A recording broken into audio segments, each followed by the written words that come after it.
last night's Dancing with the Stars results. Jen Tran was voted off, and from what I saw, she just had a bad night. And as ballroom dancers, we have all been there. We have had that bad practice. We've had that bad lesson, that bad showcase, that bad dancing on the comp day. And unfortunately for her, this happened in front of millions of TV viewers. So no more Jen. Next up. In my opinion, actually guarantee, Disney star Chandler Kinney is going to walk away the clear winner. They're even wasting their time running a series because she is so far the front runner on every level. Okay, next up, biggest surprises. NBA star Dwight Howard, okay, and The Bachelor, Joey Graziadei. Wow, most improved by far. Okay. And finally, prediction for next week. We're going to say goodbye to Ilona Maher. Love the personality. She does have many talents, but friends, she is by far the most muscular competitor on the floor. As I've shared in other kind of dance technique related videos, flexibility is inhibited by huge giant muscles. Number two, she's a follow. So especially as a follow in ballroom and Latin, it's very important you move soft and flexibly. And that's not something that she can achieve, unfortunately, guys, in the short time frame they have to prepare for the series. So pretty confident we're saying goodbye to her next week. Okay, next up. A few weeks ago, I shared my utter disgust that they featured convicted felon Anna Delvey on this series, okay?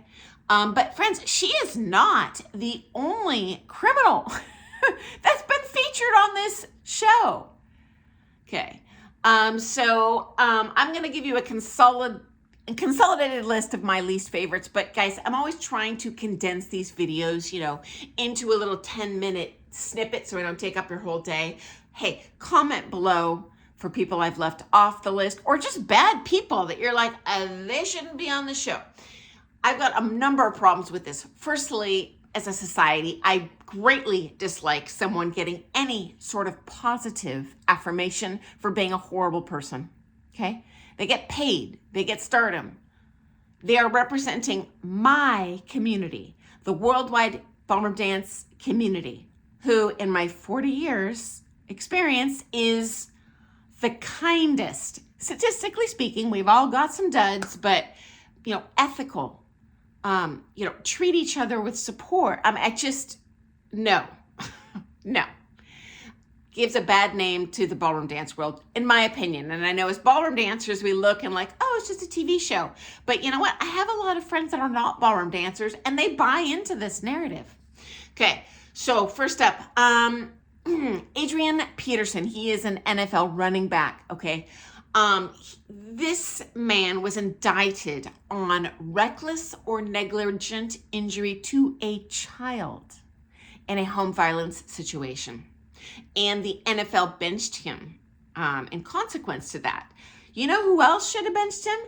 Dancing with the Stars. Next. Paula Deen.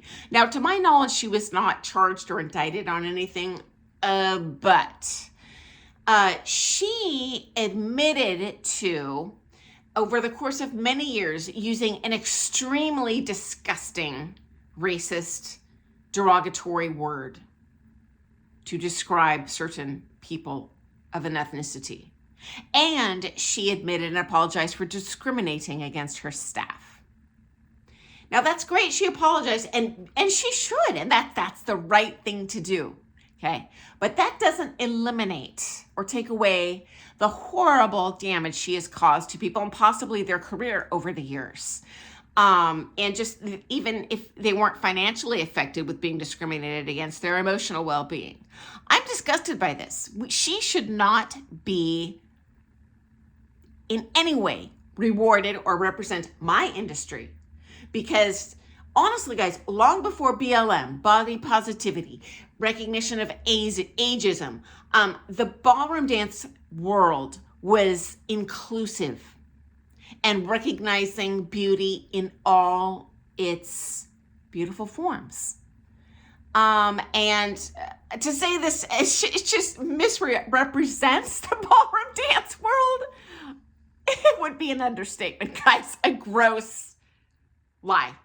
Okay, next up, Carol Baskin. So I don't know if you guys saw the Netflix series. It's called Tiger King.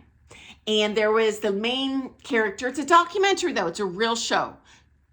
Joe Exotic. His arch and nemesis on the show was Carol Baskin. Well, there were all sorts of accusations in many different things indicating that she had something to do with her husband's permanent disappearance and possible murder. As a matter of fact, her family, that meaning the family of the husband who is missing, bought ad time on her episode of Dancing with the Stars with an attack ad. How much did they pay for that?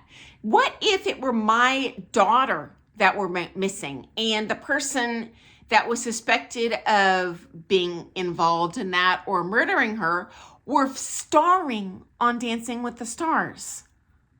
I can't even wrap my head around it. And she's a star? No. She's a suspected murderer. That's not a star. There, in my opinion, just my opinion, the network is featuring her and people of her ilk to get gratuitous attention, viewership, because people are mad, and ad dollars. Can't even tell you how much this does not represent any ballroom dancer I know. Okay, next up, Tanya Harding.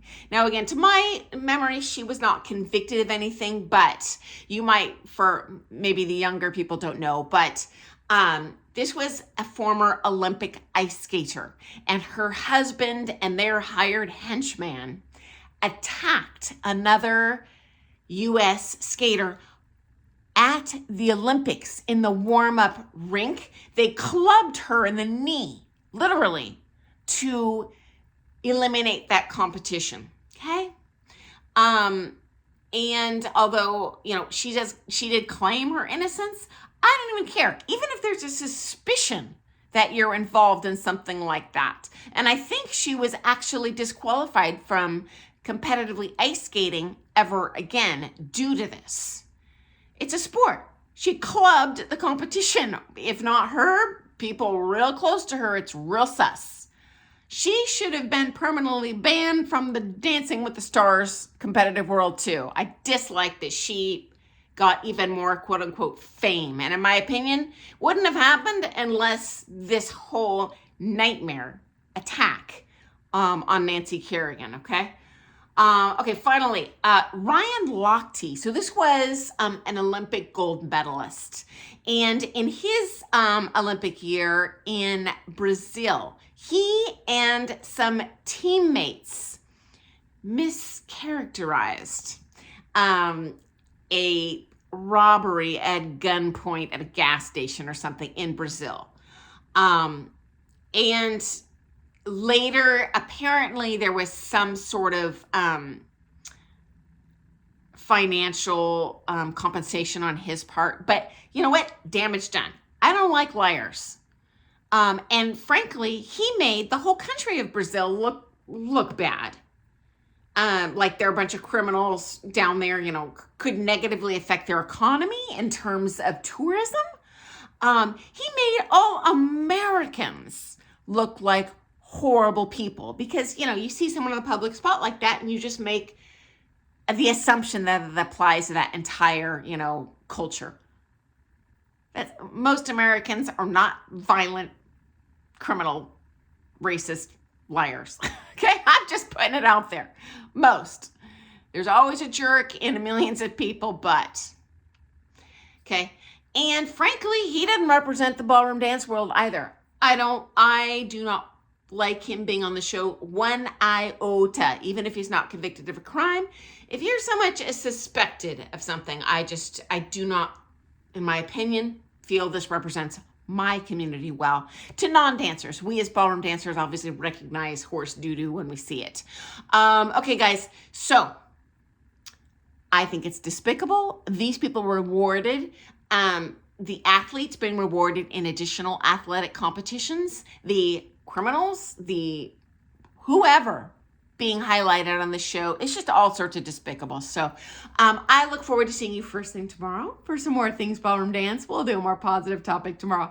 But thanks for joining me. Have an awesome day, guys. Doodles.